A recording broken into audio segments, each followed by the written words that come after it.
Assalamualaikum warahmatullahi wabarakatuh. Bismillahirrahmanirrahim. Alhamdulillahi rabbil alamin. Wassalatu wassalamu ala ashrafil anbiya'i wal mursalin, nabiyyina Muhammadin wa ala alihi wa sahbihi ajma'in. Rabbi shrah li sadri wa yassir li amri wahlul 'uqdatan min lisani yafqahu qawli, amma ba'du. Puji dan syukur bagi Allah Subhanahu wa taala, Tuhan sekalian alam. Salawat serta salam atas Nabi kita Muhammad sallallahu alaihi wasallam, juga atas ahli keluarga baginda, para sahabatnya dan para pengikutnya yang setia sehinggalah ke hari kiamat. Alhamdulillah. Syukur juga kepada Allah Subhanahu wa taala kerana pada pagi ini, setelah lama kita bercuti dari siri kuliah Talbis Iblis di Baitus Salam, maka hari ini Allah kembalikan kita dalam majlis bacaan kitab ini. Nak kata syarah tu tidak belah mana sebenarnya, tapi majlis bacaan, sebab kita baca satu-satu. Nah, kalau syarah ni kita mari cakap syarah lah. Ini kita siri bacaan agar kita tak terlepas daripada mutiara-mutiara dalam kitab yang berfaedah ini. Kita juga syukur kepada Allah Subhanahu wa taala kerana selama kita membaca kitab ini, kita tahu dengan izin Allah, dengan taufik dari Allah, apakah yang dimaksudkan dengan tipu daya iblis. Dan kita dapat mengetahui melalui catatan para ulama betapa iblis memiliki pelbagai bentuk tipu daya, sama ada kepada orang-orang yang jahil ataupun orang-orang yang mencintai Allah dan Rasulnya. Kadang-kadang mereka nak kepada beramal, tetapi keinginan semata-mata tanpa ilmu adalah perkara yang sia-sia. Kam min muridin lil khairi lam yusibhu.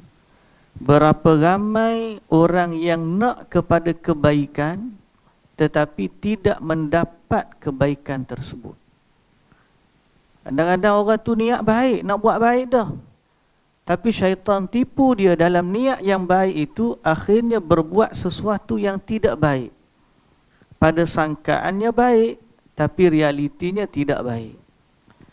Kita dah baca banyak dah dalam kitab ini, sama ada talbis iblis terhadap orang awam, orang berkaitan bab akidah, kepada ahli Al-Quran, kepada ahli hadis, kepada para penguasa, kepada orang-orang yang berdamping dengan penguasa.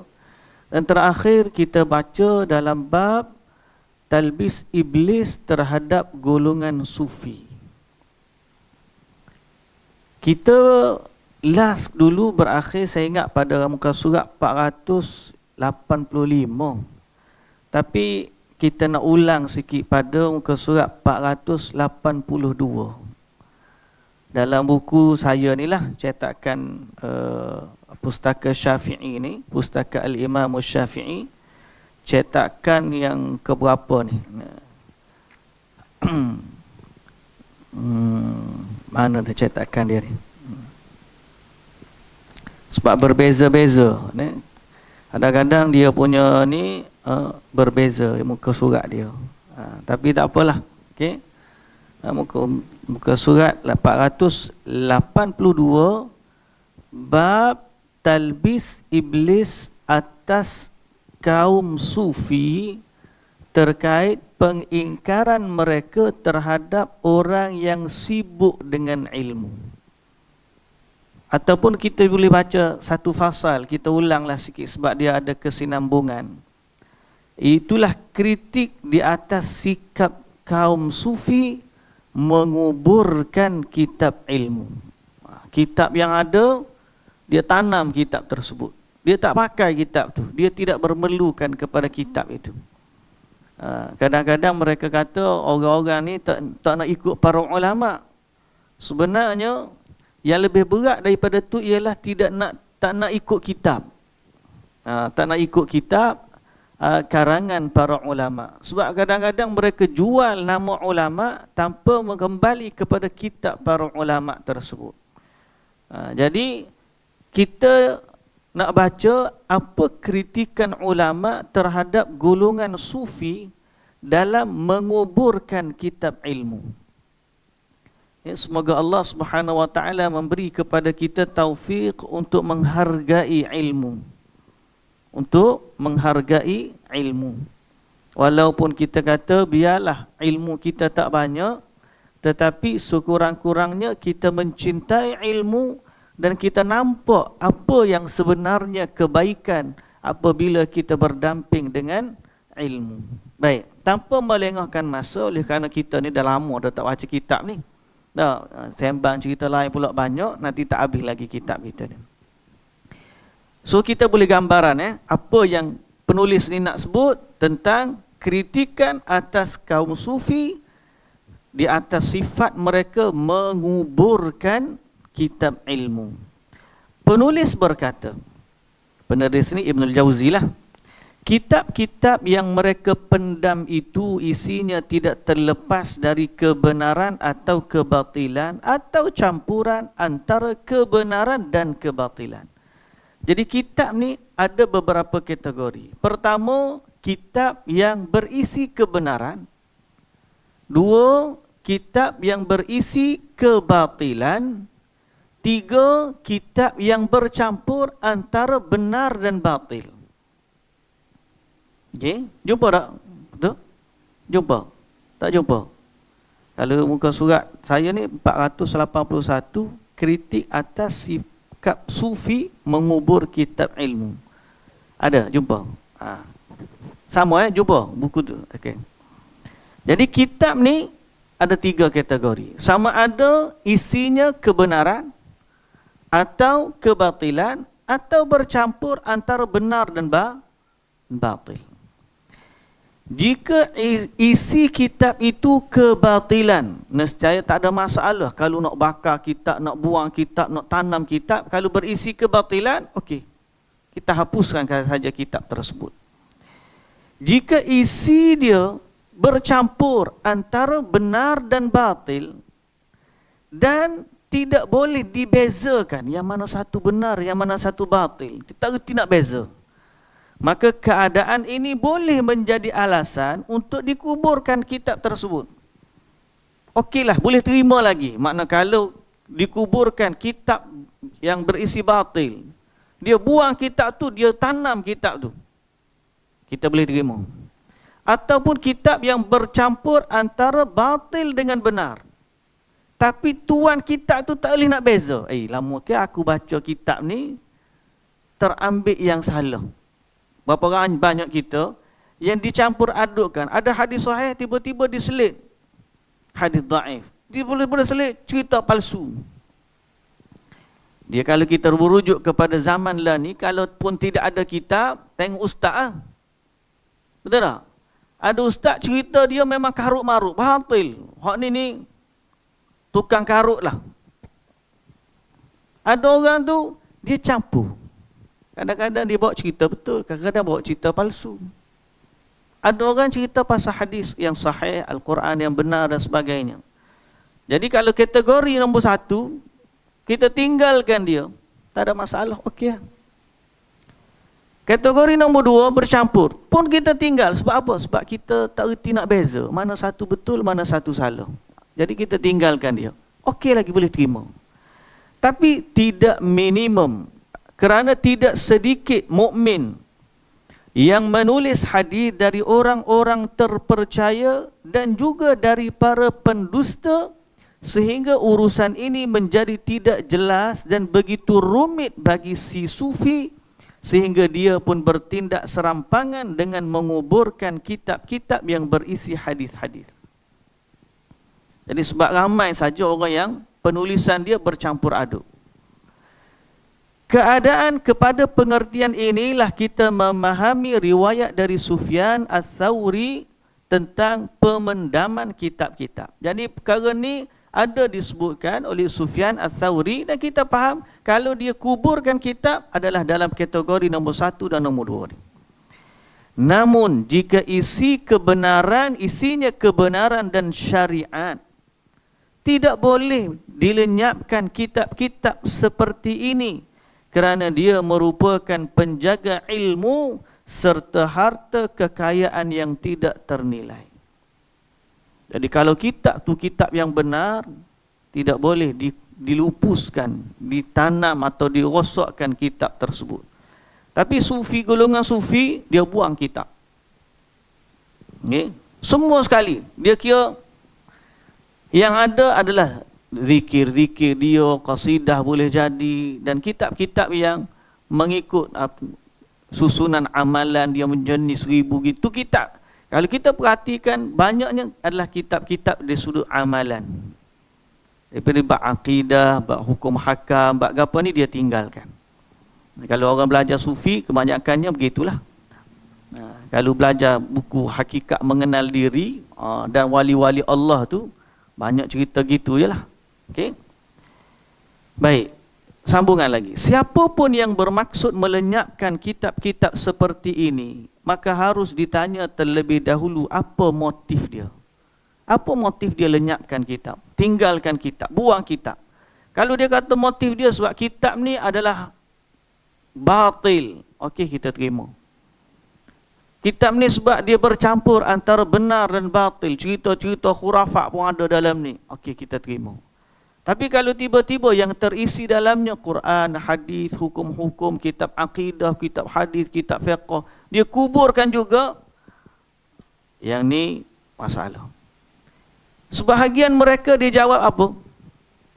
Kitab ini menyibukkan aku sehingga tidak fokus dalam ibadah.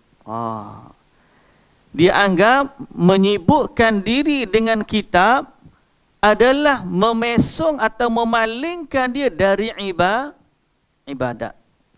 Duk baca kitab, duk baca kitab, baik duk semayang, baik duk berzikir, duk baca kitab ni tak ada apa. Ini talbis ke? Inilah dia panggil talbis, tipu daya. Kan kita dah sebut talbis ni tipu daya. Jadi dinampakkan sibuk dengan kitab adalah tidak lebih baik daripada duduk berzikir. Dia berzikir berapa kali? Juta sehari. Jadi bila masa nak baca kitab? Tak ada masa nak baca kitab. Malah kalau baca kitab, tak sempat nak habiskan zikir dia yang sejuta tu. Ada zikir sampai 5 juta. Kan? Jadi bila baca kitab, masa-masa nak baca zikir. Pada dia, menyibukkan diri dengan zikir lebih baik daripada baca kitab. Ataupun baca kitab, menghilangkan fokus dia dalam ibadah. Maka jawapan kepada orang macam ni, talbis macam ni, ada 3 pernyataan. Okay. Jika orang tersebut mengerti, tentu dia tahu bahawa menyibukkan diri sendiri dengan ilmu adalah ibadah yang paling sempurna. Baca kitab dengan duk zikir tu lebih baik baca kitab, sebab baca kitab menyibukkan diri dengan ilmu. Itu adalah sebahagian daripada ibadah yang tertinggi. Ingat orang dah baca zikir 1 juta kali tu juga boleh pahala. Baca kitab boleh pahala juga. Malah menyibukkan diri dengan ilmu, pahala dia lebih besar daripada zikir tadi. 1. Yang kedua, kalaulah dia kata, aku sebenarnya tak perlu dah kepada kitab ni. Sebab aku dah ingat semua dah dalam kepala aku ni, dah baca, buanglah kitab ni. Okey. Jawapan dia, kesedaran dan hafalan yang dimiliki saat ini tidak akan berlangsung atau tidak akan bertahan selamanya. Boleh jadi sekarang ni kita ingat, tapi sampai satu masa kita lupa. Kita nak kembali murajaah balik, rujuk balik kitab. Sebab tu adanya para ulama, dia ada maktabah dia, buku-buku hak dia dah belajar, dia simpan. Dan sebahagian besar daripada mereka waktu nak mengajar, dia akan ambil balik kitab tu. Dia tak baca daripada hafalan dia. Sebab apa? Kadang-kadang kita memang ingat, tapi bila ada kitab, hak kita lupa tu, kita boleh ingatkan balik. Okay? Jadi, ketahuilah, hati tidak selamanya bening. Makna hati kita ni tak selamanya suci, bersih gitu je. Terkadang dia berkarat sehingga perlu dibersihkan. Adapun cara untuk membersihkannya adalah dengan membaca kitab-kitab ilmu. Antara cara membersihkan hati adalah dengan membaca kitab-kitab ilmu. Seolah-olah kita jumpa ulama tu. Sebab baca kitab dia, seolah-olah jumpa dia lah. Itu nombor 2. Mana pertama jawapan dia, belajar ilmu, kedudukan dia termasuk ibadat yang tertinggi. Yang kedua, kalaupun dia ni kuat ingatan, perlu dia ingat satu hari nanti kalau dia terlupa, dia boleh ingat balik. Dan antara cara menyucikan hati adalah dengan membaca kitab-kitab ilmu. Yang ketiga, ataupun sebagai contoh, Yusuf bin Asbat satu hari menguburkan kitab-kitab dia. Seorang sufi ataupun seorang dulu dia belajar hadis, dia pun akhir sekali terjebak dengan kefahaman macam ni, akhirnya dia buang kitab dia. Dia kuburkan kitab dia. Lalu dia tidak boleh menahan diri dari menyampaikan hadis. Orang tanya hadis, dia pun sampaikan. Dia tak boleh tahan. Bukan kata, kalau kita ni, ayah saya minta maaf lah, kitab saya tak ada dah lah ni. Tak, bila orang tanya, dia baca hadis. Dia sangka dalam ingatan dia. Lalu maka dia pun menyampaikan hadis melalui hafalannya, sehingga dia pun kacau dalam penyampaiannya. Jadi simpanlah kitab kita, hak kita mengaji tu, melainkan hak kita tulis capuh. Kategori nombor 1, nombor 2, hak tu tak apa. Tapi bila terdapat ilmu yang benar, simpanlah kitab tu. Kalaupun tak belajar lagi, beli kitab pun tak apa. Beli kitab, tak kat umur satu hari nanti kita nak buat rujukan, boleh. Kategori yang ketiga, alasan kenapa tak patut buang kitab ni. Anggap saja kita berada di puncak kesedaran maupun hafalan. Kalaupun betul ingatan kita memang marvelous lah. Memang hebat sungguh ingatan. Maka mengapa tidak diberikan saja kitab itu kepada para pemula, yakni orang yang baru nak belajar, yang belum sampai kepada posisi yang digapainya sekarang. Maknanya, wakaflah kitab itu pada orang lain. Jangan buang saja kitab itu. Tapi sebaliknya orang-orang sufi, dia buang kitab, dia tanam kitab dan dia hilangkan kitab tersebut. Atas alasan yang kita sebutkan tadi. Kerana mereka anggap baca kitab menyibukkan diri lebih ataupun menyibukkan mereka dari ibadah. Okey. Imam Ahmad pernah berkata sebagaimana yang diriwayatkan, aku tidak suka jika ilmu dipendam. Okey. Dan dia juga dalam satu riwayat lain, aku tidak memahami alasan kenapa perlu dipendamnya kitab-kitab. Okey.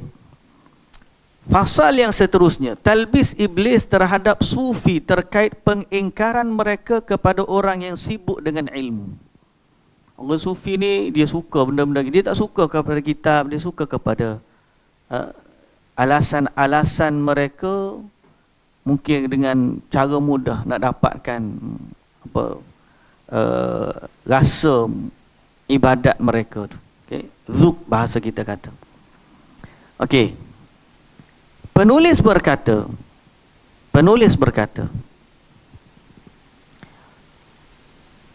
kerana kalangan sufi terbahagi menjadi dua golongan. Sufi ni ada dua golongan.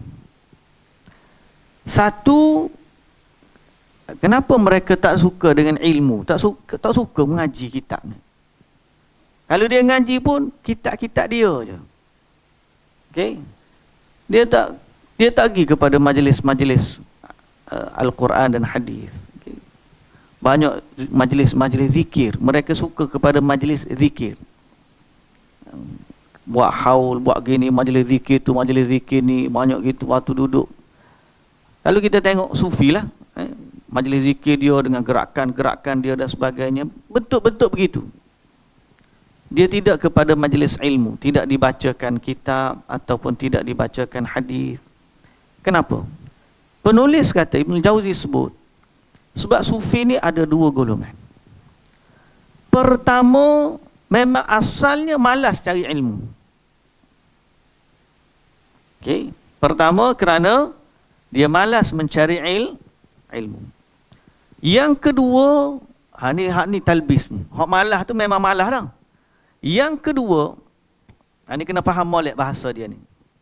Sebab tu saya baca slow-slow supaya kita faham bahasa dia. Mereka yang mengira ilmu sebagai sesuatu yang muncul dalam jiwa sebagai buah ibadah. Dan mereka menyebut ilmu ini sebagai ilmu batin. Maka mereka harus melarang menyibukkan diri dengan ilmu zahir. Titik. Faham tak kategori nombor 2 ni? Saya baca sekali lagi ni. Ada kitab ke tak ada kitab? Ada. Hak ada kitab tengok. Hak tak ada kitab dengar molek. Mereka yang mengira ilmu sebagai sesuatu yang muncul di dalam jiwa sebagai buah ibadah ataupun kesan, kita sebut kesan ibadah, hasil ibadah, sebagai hasil ibadah, dan mereka menyebut ilmu ini sebagai ilmu batin, maka mereka harus menghalang menyibukkan diri dengan ilmu zahir. Faham? Tak faham? Ni faham? Apa dia faham?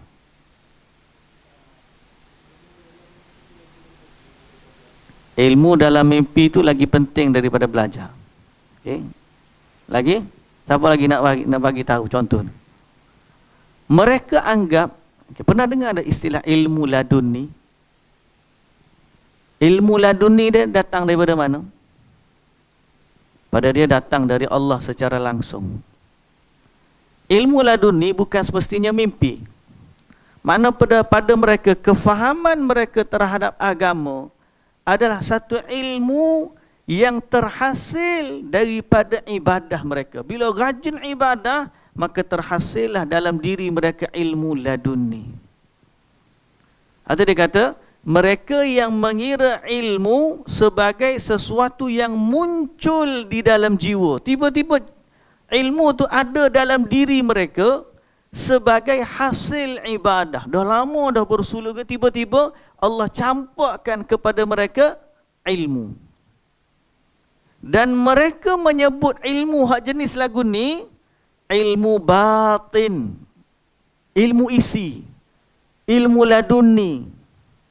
Dan mereka harus menghalang diri menyibukkan dengan dari ilmu zahir. Kalau kita duk mengaji ni ilmu kulit.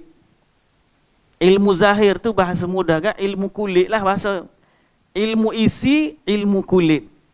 Jadi mereka mengira ilmu ni sebenarnya ilmu batin, ilmu isi ni lebih baik daripada ilmu kulit. Jadi hak kita duk ngaji kitab, duk baca hadis, ngaji fiqh, ngaji apa, tauhid semua ni semua ilmu kulit belaka. Dia tahu ilmu isi.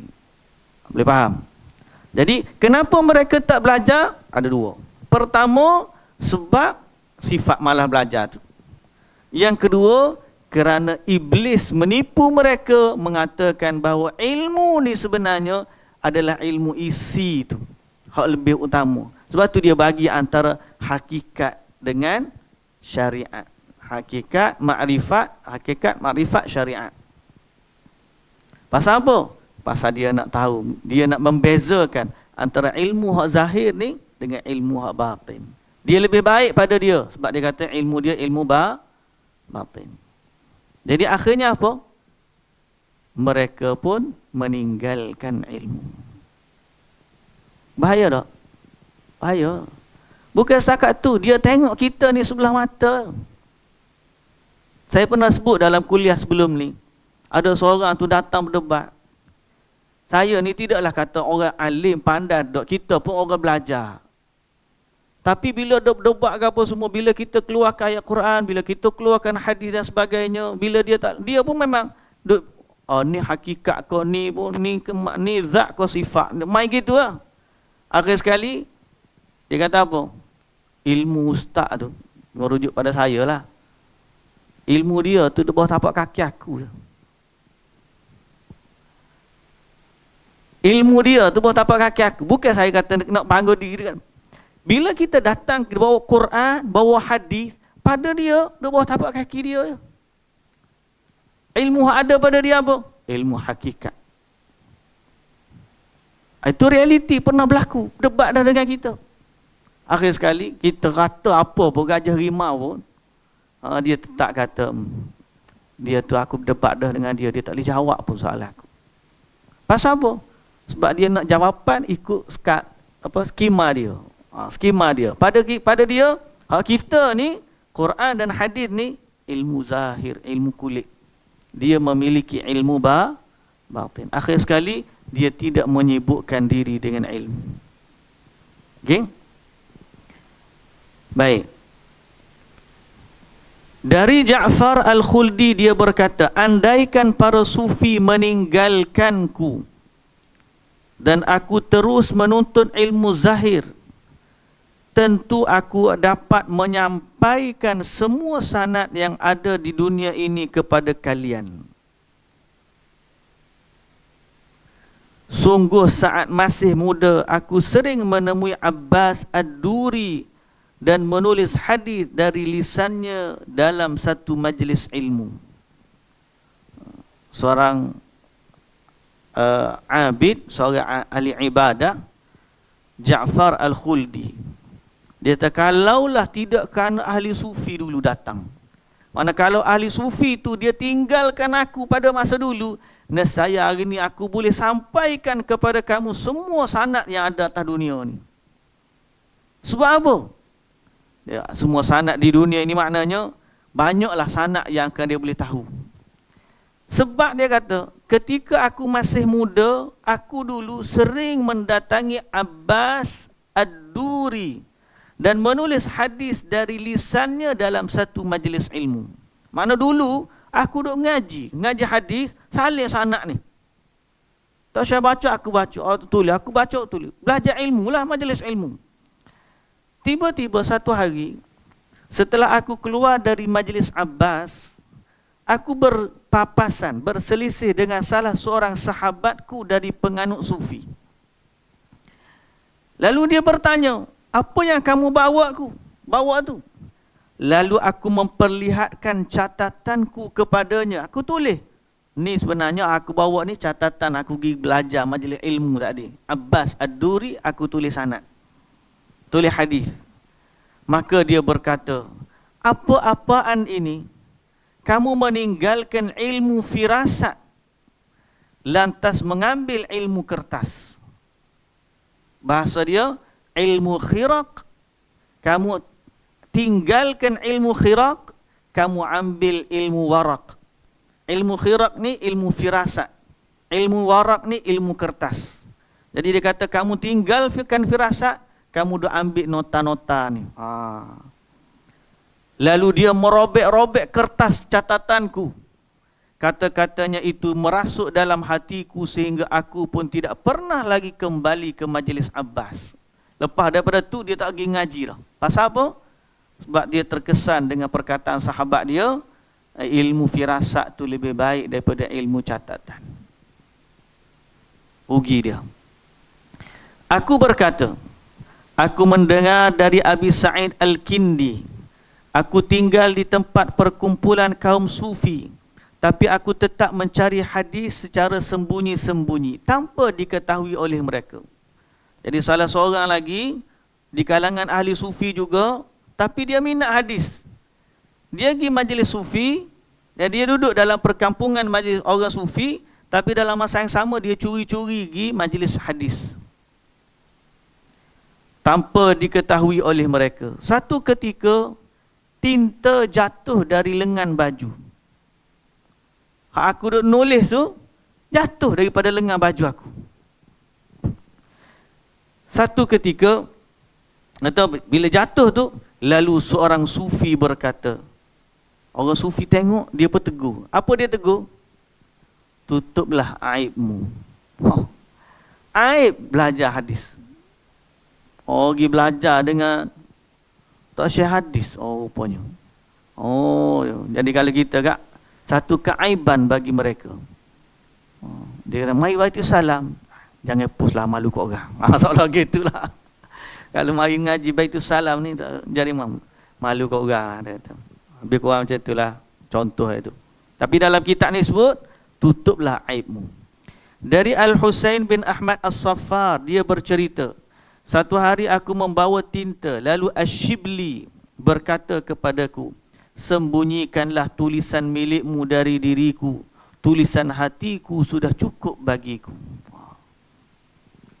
Penulis berkata, Ibnul Jauzi lah, bentuk penentangan terbesar dari Allah antara lain menghalangi manusia dari jalannya, dan jalan ilahiyah yang paling jelas adalah ilmu. Okay? Sebenarnya penentangan paling besar terhadap Allah adalah menghalang manusia daripada jalan menuju Allah. Dan jalan menuju Allah yang paling jelas adalah ilmu. Siapa nak pergi kepada Allah? Orang panggil jalan menuju Allah. Orang-orang salik. Ni apa tu? Madarijus Salikin. Ibn Qayyim pernah ada satu kitab Madarijus Salikin. As-salik maknanya orang yang berjalan menuju Allah. Orang yang berjalan menuju Allah ni, jalan yang paling jelas menuju Allah adalah ilmu.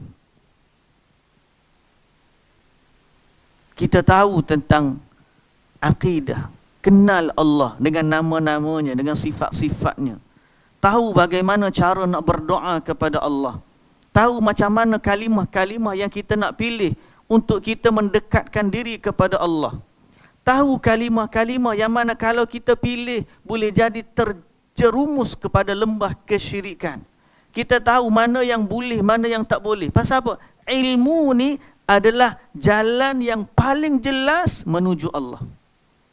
Kalau tanpa ilmu, seolah-olah orang cari dalam kegelapan. Tuan-tuan nak pergi berjalan, pendamping yang paling baiklah ni berjalan apa dia? Pendamping paling baik sekarang ni apa dia kalau nak pergi berjalan jauh-jauh? Waze, Google Maps. Hak boleh tunjuk jalan kat kita. Betul tak? Bawa kawan hak tak tahu mari mana, tak reti jalan, dia pun sama kampung dengan kita. Mari kita pergi sana. Hai, aku tak reti Kuala Lumpur ni. Duk musim-musim. Pasal apa? Lama tapi tak jumpa matlamat tujuan dia. Sebaik-baik jalan menuju Allah adalah ilmu. Yang ni orang payah nak suruh faham ni.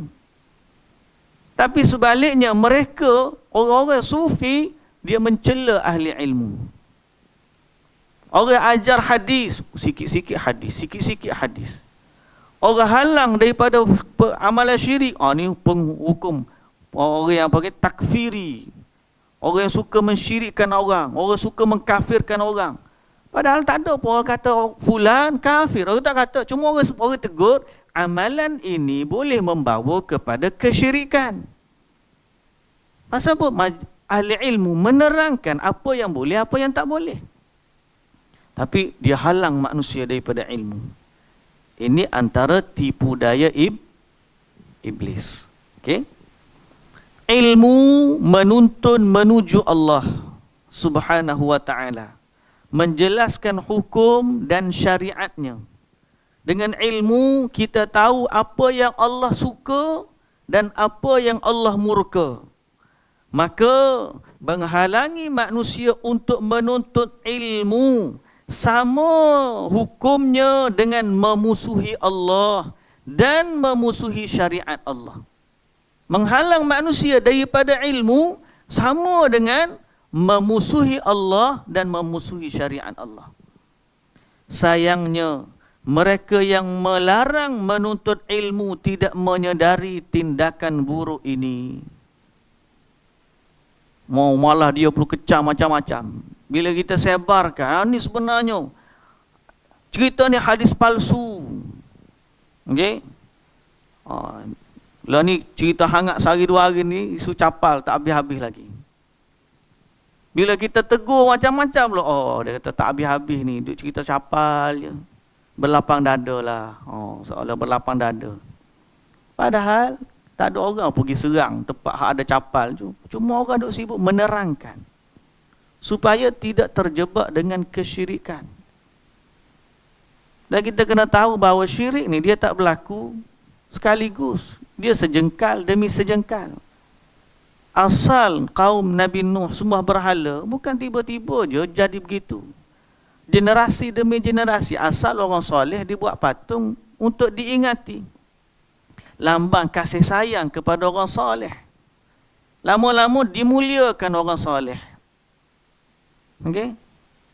Zaman dulu mula-mula buat capal untuk masuk tandas. Selipar tandas dia jadi. Zaman dulu. Tapi oleh kerana tidak dibenteras, lama-lama daripada itu dia berevolusi. Daripada capal di kaki naik atas kepala. Duduk di kopiah. Sehingga lama-lama orang anggap pada kopiah tu tak boleh masuk tandas. Pasal ni menghina sesuatu yang ada kaitan dengan Nabi. Tengok darjat kemuliaan dia naik. Kemudian dia tambah pula fadilat-fadilat dia. Siapa ada yang kata pegang capal waktu nak bersalin, mudah bersalin. Evolusi.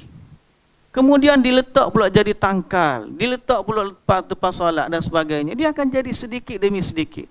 Bila kita halang daripada perkara ni, kita nerang, ni adalah syadid. Orang ni ekstrim. Suka mengkafirkan orang. Suka mensyirikkan orang. Sebenarnya mereka menghalang manusia daripada ilmu. Okey? Sayangnya mereka yang melarang menuntut ilmu tidak menyedari tindakan buruk ini. Okey, menyedari tindakan buruk ini. Abu Abdullah bin Khafif berkata, sibukkanlah dirimu dengan mempelajari ilmu dan jangan terpedaya oleh sufi. Kerana dahulu aku menyembunyikan tintaku di kantung baju tampalanku dan kertas di tali pengikat celanaku. Dulu dia kata, aku sembunyikan. Tulis tu tak dalam poket yang ditampal.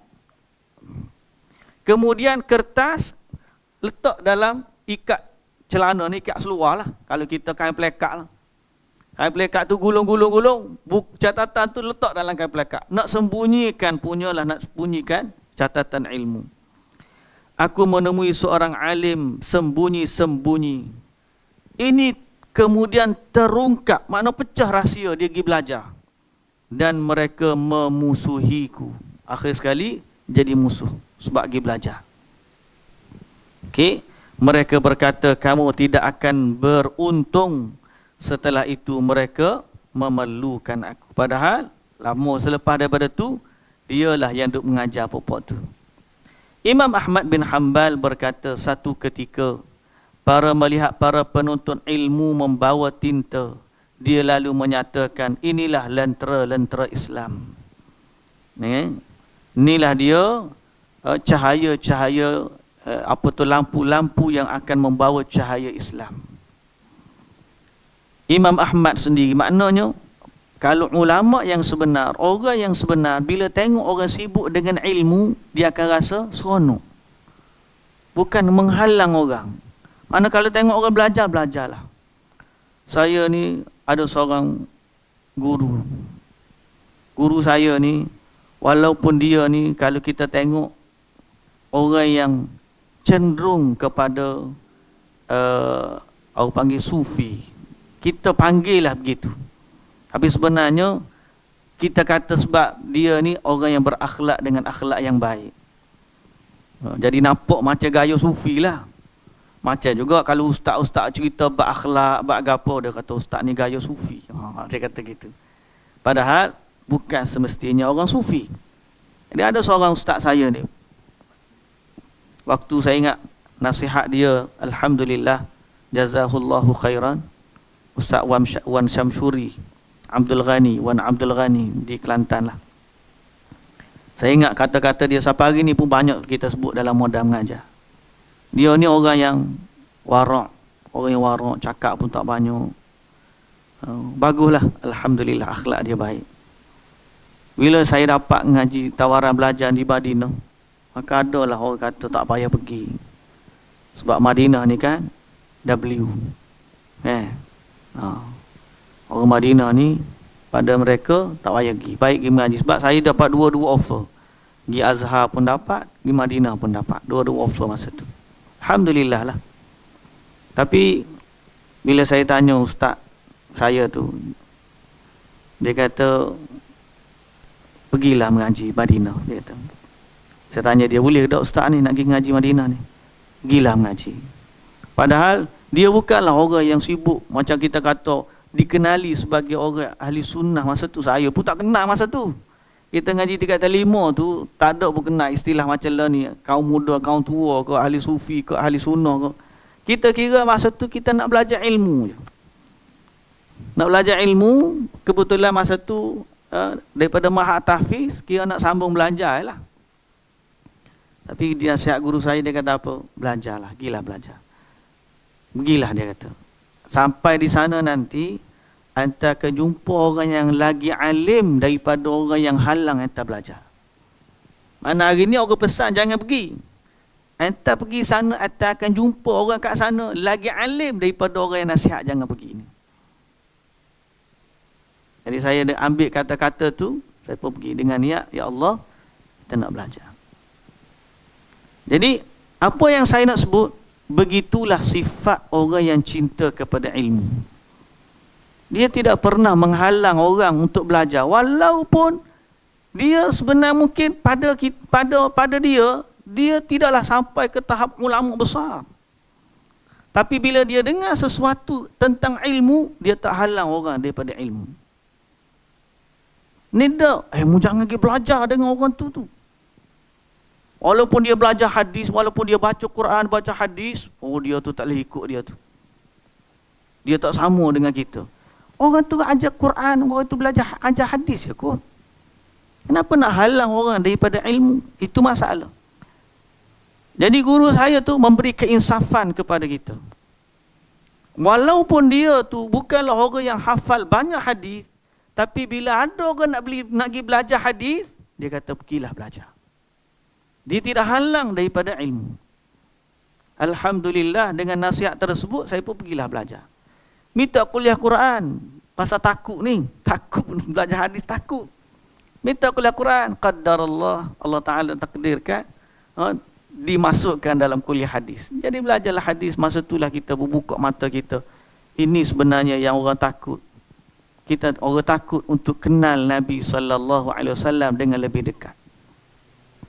Takut untuk kenal amalan Nabi, tahu cara Nabi buat. Rupa-rupanya takut kepada sesuatu yang sangat bermanfaat. Jadi jangan halang daripada ilmu. Berapa ramai orang terhalang daripada ilmu hanya disebabkan cerita-cerita ahli sufi yang kata jangan belajar dengan orang tu. Imam Ahmad bin Hanbal bila tengok orang belajar bawa kitab catatan ilmu, dia kata inilah pelita-pelita Islam.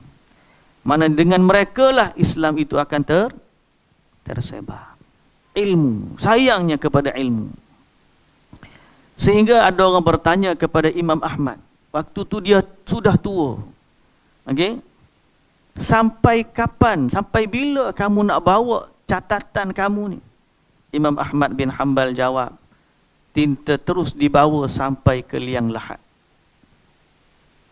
Sampai ke liang lahat. Okey? Dan dia menuturkan sabda Nabi sallallahu alaihi wasallam la tazalu ta'ifatun min ummati mansurin la yadurruhum man khadhalahum hatta taqumas sa'ah. Selalu ada sekelompok dari umatku yang mendapatkan pertolongan, yakni dari Allah, tidaklah membahayakan mereka orang yang mengabaikan mereka sehinggalah berlakunya kiamat. Mana sampai akhir zaman. Imam Ahmad berkomentar, jika mereka bukan para ahlu hadis, kalaulah bukan ahlu hadis yang dimaksudkan dengan hadis ni, mana akan ada sekelompok manusia yang senantiasa mendapat pertolongan dari Allah, tidak akan memudaratkan mereka orang-orang yang menyelisih dan menghinakan mereka sehinggalah hari kiamat. Tetap akan ada golongan ni sampai hari kiamat mendapat bantuan dari Allah. Imam Ahmad kata, kalaulah bukan ahlu hadis yang dimaksudkan dalam hadis ni, aku tak tahu siapa lagi. Maknanya orang yang akan senantiasa mendapat perlindungan dari Allah, pertolongan dari Allah, ialah orang yang menyibukkan diri dengan ilmu dari Rasulullah sallallahu alaihi wasallam. Diadukan kepada Imam Ahmad, ada seseorang yang berkata, ihwal ahlu hadis, mereka kaum yang tidak baik. Ada orang sampaikan kepada Imam Ahmad, seseorang berkata kepada ahlul hadis, dia kata kepada ahlul hadis tu, mereka adalah kaum yang tidak baik. Orang lain ngadu kepada Imam Ahmad, bagi tahu ada sekumpulan manusia, dia hina ahlu hadis, dia kata ahlu hadis ni tak baik. Jadi Imam Ahmad kata apa? Orang itu adalah zindiq. Maksud zindiq ni apa? Orang yang tak ada agama. Mustahil orang yang dalam hati dia sayang kepada agama, tiba-tiba benci kepada orang yang bawa hadis Nabi. Mustahil orang yang sayang kepada Allah, tiba-tiba benci kepada orang yang membawa kalam Allah dan mengajak manusia mentauhidkan Allah. Kita kadang-kadang dalam isu capalan ni, kita dah peringatkan masyarakat supaya tidak mengagung-agungkan capal. Sebab apa? Sebab kita nak mengagungkan Allah, nak mengajak manusia mentauhidkan Allah. Kita bimbang kalau masyarakat yang jahil, tak tahu, lama-lama dia akan jadikan simbol tu sebagaimana orang Yahudi buat dengan salib dan seumpama dengannya. Kita tak kata lah ni dia berlaku macam tu, tak. Cuma kita bimbang nanti generasi akan datang dalam kejahilan mereka, dalam keadaan tak tahu tu, akan mensyirikkan Allah Subhanahu Wa Taala tanpa mereka sedar.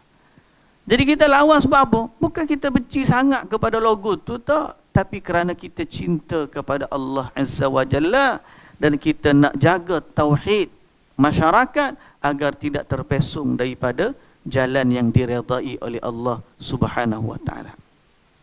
Kerana mustahil orang yang dalam hatinya cinta kepada Allah, tiba-tiba dia reda dengan syirik.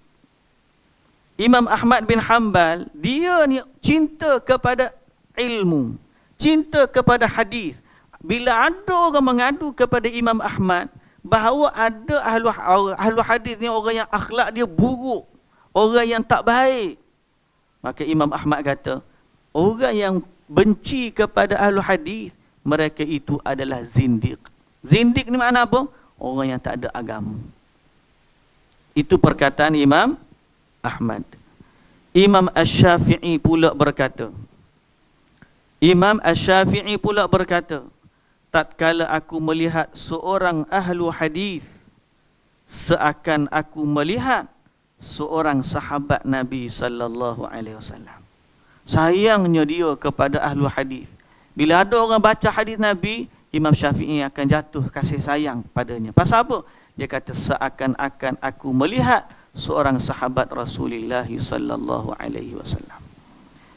Jadi ketahuilah bahawa antara talbis iblis ialah menghalang manusia daripada ahli ilmu. Penulis mengungkap, Ketahuilah, setelah kaum sufi meninggalkan ilmu dan hanya melakukan olah jiwa, yakni mengikut rasa.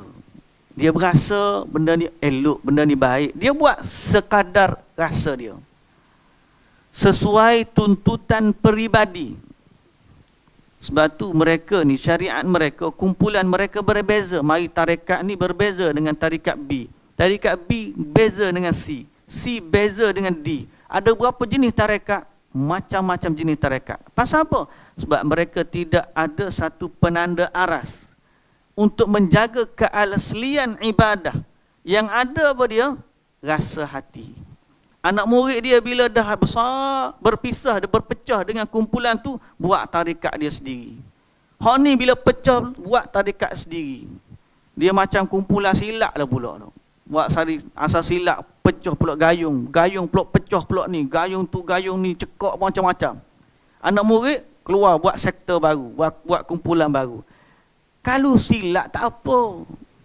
Ni soal agama. Bila pecah, anak murid ni pecah, buat tarekat dia. Ni buat tarekat dia. Pasal apa? Sebab mereka tidak ada penanda aras. Yang ada ialah olah jiwa, rasa. Ni orang ni rasa elok buat macam ni. Ni kata elok buat macam ni. Padahal kalau ahlu hadis, dia tidak bersifat begitu. Ahli ilmu, dia akan kembali kepada penanda aras dalam agama yang Nabi SAW sebut. Okey, taraktu fikum amraini ma in tamassaktum bihima lan tadillu abada. Aku tinggalkan kamu dua perkara, selama kamu berpegang dengan keduanya, kamu tidak akan sesat buat selama-lamanya. Kitab Allah, sunnah Rasul. Itu sifat ahli ilmu. Okey. Baik. Jadi penulis mengungkap, ketahuilah setelah kaum sufi meninggalkan ilmu dan hanya melakukan olah jiwa sesuai tuntutan peribadi, mereka tidak tahan dari membicarakan tentang berbagai disiplin ilmu. Okey, tidak tahan dari membicarakan berbagai disiplin ilmu. Tidak tahan di sini apa? Tidak tahan. Tidak menahan diri. Kalau boleh tulis balik. Mereka tidak menahan diri. Dia tak pergi belajar ilmu, dia tinggalkan ilmu. Tapi dalam masa yang sama, dia tidak menahan diri dari berbicara pelbagai disiplin ilmu. Kalau orang ajar, kitab apa hak boleh baca? Dia baca belaka kitab. Sebaliknya pula, pada peringkat awal, dia meninggalkan ilmu. Tapi bila orang angkat dia sebagai orang yang ada kedudukan dalam masyarakat, dia bercakap dalam semua disiplin ilmu. Okey? Sebab tu nanti pada fasal yang akan datang, kita akan dengar nanti apa perkataan sufi tentang Al-Quran. Apa perkataan sufi tentang hadis. Habis dia langgar belaka. Kalau boleh kita bagi contoh di akhir nanti. Sikit lagi nak habis ni. Okey, dia tidak menahan diri dari membicarakan tentang berbagai disiplin ilmu. Tetapi disebabkan mereka berbicara berdasarkan realiti yang pernah dialami. Ni dia berbicara tentang realiti. Dia boleh ngaku sebenarnya memang tak ada nas Quran dan hadis, tak ada benda ni. Tetapi ada beberapa orang yang pernah mengalami pengalaman. Apabila dia pegang logo capal ni, dia pengalaman. Sedangkan pengalaman tu satu sudut yang boleh saja iblis bermain-main di situ. Nampak tak? Okey? Tetapi disebabkan mereka berbicara berdasarkan realiti yang pernah dialami, maka terjadilah berbagai kekeliruan yang datang dari pendapat hasil pemahaman sendiri. Rupanya kecelaruan yang ada ni apabila apa? Apabila ramai orang yang mengajar, tapi sebenarnya dia tidak datang daripada disiplin ilmu yang benar. Dia nak bercakap, dia apa dia nak cakap. Okey? Sebab tu fatwa ni pun satu perkara. Fatwa ni tak semestinya jadi majlis fatwa, tapi Kadang-kadang orang baru belajar pun dia sudah suka mengeluarkan fatwa. Sebab tu kita menahan diri, kembalilah rujuk kepada ahli-ahli ilmu yang sebenar, yang benar, berdasarkan kitab yang benar. Okey. Sesekali kaum sufi itu membicarakan mengenai tafsir Al-Quran. Kadang-kadang dia baca hadis ikut kefahaman dia. Baris mana, bahasa Arab mana tak tahu, tunggal langgar habis. Saya pernah ada seorang ustaz mengajar kat kampung tu. Lau kanatid dunya ta'dilu indallah janaha ba'udah. Kalaulah dunia ini adil di sisi Allah dengan sayap nyamuk. Dunia ni adil di sisi Allah dengan sayap nyamuk. Macam mana dunia adil dengan sayap nyamuk? Rupanya ta'dilu ni dalam bahasa Arab juga bermaksud tusawi.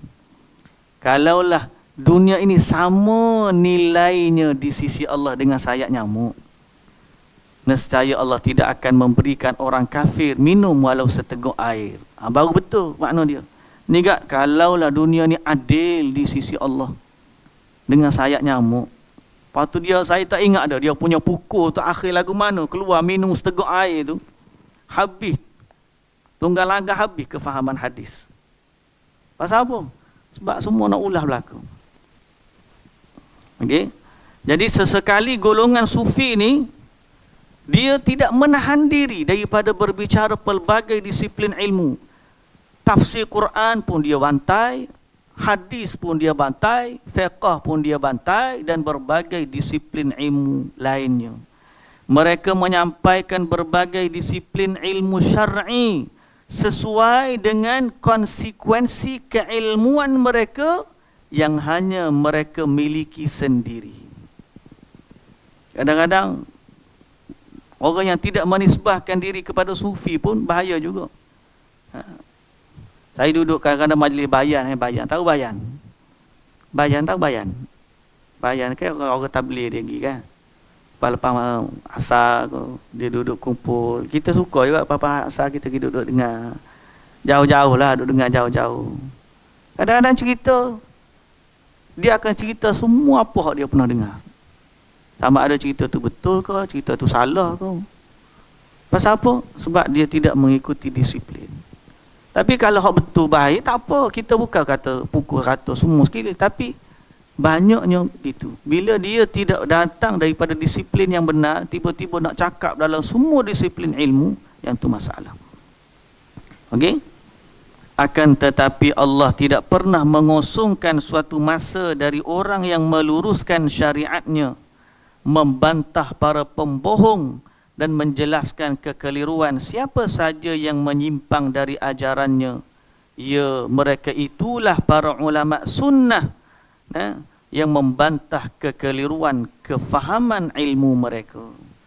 Jadi hijrah kita adalah carilah ilmu yang benar ini. Okay? Carilah ilmu yang benar. Sebagai contoh, okay, dalam bab Al-Quran, saya ambil sikit lah, kita akan ulang balik nanti pertemuan akan datang supaya jelas kepada kita apa tajuk kita hari ini. Sebagai contoh, Ja'far bin Muhammad Al-Khuldi berkata, aku hadir saat guru kami Al-Junaid ditanya oleh Kaisan tentang ayat sanuqri'uka fala tansa. Sanuqri'uka fala tansa. Bahasa Arab, sanuqri'uka, kami akan bacakan kepada kamu, yakni Al-Quran. Allah Ta'ala kata kepada Nabi Muhammad, kami akan bacakan kepada kamu Al-Quran, fala tansa, kamu tidak akan lupa. Lalu orang tanya Junaid, apa maksud ayat ni? Sanuqri'uka fala tansa. Dia kata jangan lupa mengamalkan ayat ni. Okay, jangan lupa mengamalkannya. Kaisan juga bertanya kepada Al-Junaid tentang ayat wadarasu ma fi, dan padahal telah mereka telah mempelajari apa yang tersebut di dalamnya. Okay. Al-Junaid lantas menerangkan kepadanya mereka tidak mengamalkannya. Kaisan menyahut, semoga Allah tidak merobekkan mulutmu. Kata penulis kita, jangan lupa mengamalkannya itu sebenarnya penafsiran yang salah. Bunyi macam betul, tapi Al-Quran tak maksud macam tu. Sebab ayat tu cerita tentang Quran diturunkan kepada Nabi sallallahu alaihi wasallam, Allah tidak akan melupakan Al-Quran kepada Nabi. Atau Allah tidak akan menjadikan Nabi lupa kepada Al-Quran. Ayat tu ayat berita, bukan perintah atau larangan. Bukan kata larangannya, jangan lupa, tak. Allah Ta'ala kata kepada Nabi, kami akan baca kepada kamu dan kamu tak akan lupa. Bukan ayat larangan, jangan kamu lupa mengamalkannya. Lupa, lain tu. Okay? Ada seorang, orang yang sama saya cerita tadi, cerita tentang zat dengan sifat, mengajar dekat surau. Dia baca, okay? Waliman khafa maqama rabbih jannatan. Bagi orang yang takut kepada Tuhan, mendapat 2 syurga. Surah Ar-Rahman sebut 2 syurga. Dia kata tahu 2 syurga ni, satu syurga di dunia, satu syurga di akhirat. Syurga di akhirat semua kita tahu. Tapi syurga di dunia adalah ketenangan yang ada dalam hati kita, sehingga kita merasakan indahnya hidup di dunia bersama dengan Allah Subhanahu wa taala. Itulah dia syurga dalam dunia, itu syurga dalam hati. Sedap dengar tak? Macam betul je. Salah, bukan macam tu. Waliman khafa maqama rabbih jannatan. 2 syurga ni, dua-dua akhirat belaka. Sebab tu dalam ayat surah Ar-Rahman tu kita baca, nah, fihi ma ainani tajriyan. Dalam dua-dua tu ada sungai yang mengalir. Mudhammatan, ada juga pokok-pokok apa semua merujuk kepada nikmat syurga di akhirat. Dan dalam hadis Nabi sallallahu alaihi wasallam sebut 2 syurga daripada emas dan 2 syurga daripada perak. Sebab dalam Quran tu sebut wa min dunihima jannatan. Bawah 2 syurga tu ada 2 lagi syurga. Itu 2 syurga daripada emas, 2 syurga daripada perak. Tapi kalau dengar hak syarah tadi macam betul dah. Dah tak? Oh, syurga dunia satu, syurga akhirat satu. Syurga akhirat hak kita kenal, syurga dunia ni adalah ketenangan dan kedamaian yang ada dalam hati kita. Kalau saya tak ulah baiki balik, tuan tu apa percaya hak saya ayat tadi mula-mula tu. Betul tak? Ini adalah penyelewengan dalam tafsir. Kerana apa? Kerana mereka menafsir ikut akal dia. Ini satu contoh. Dan penulis dalam kitab kita ni akan mendatangkan beberapa lagi bagaimana penafsiran-penafsiran yang menyimpang daripada ahli sufi, kerana mereka pada awalnya meninggalkan ilmu, tapi bila dah jadi somebody, dia bercakap dalam semua disiplin ilmu. Semoga Allah Subhanahu wa taala menjaga keaslian agama ini, dengan Allah Subhanahu wa taala memelihara para ulama ahli sunnah, orang-orang yang menjaga agama sebagaimana yang diajarkan oleh Nabi sallallahu alaihi wasallam dan diwarisi melalui para sahabat, tabi'in, tabi'ut tabi'in dan para ulama-ulama yang benar, sehinggalah kita mewarisinya sampai saat ini. Okey, wallahu taala alam. Saya berhenti setakat itulah. Alhamdulillah, kita akan sambung pada pernyataan sufi berkait dengan Al-Quran pada muka surat 485 ni, insya-Allah. Semoga Allah Subhanahu wa taala memberikan kefahaman kepada kita dalam soal agama, dan Allah Subhanahu wa taala menetapkan kita di atas sunnah Nabi sallallahu alaihi wasallam. Wallahu taala alam. Subhanakallahumma wa bihamdika asyhadu an la ilaha illa anta astaghfiruka wa atubu ilaik. Assalamualaikum warahmatullahi wabarakatuh.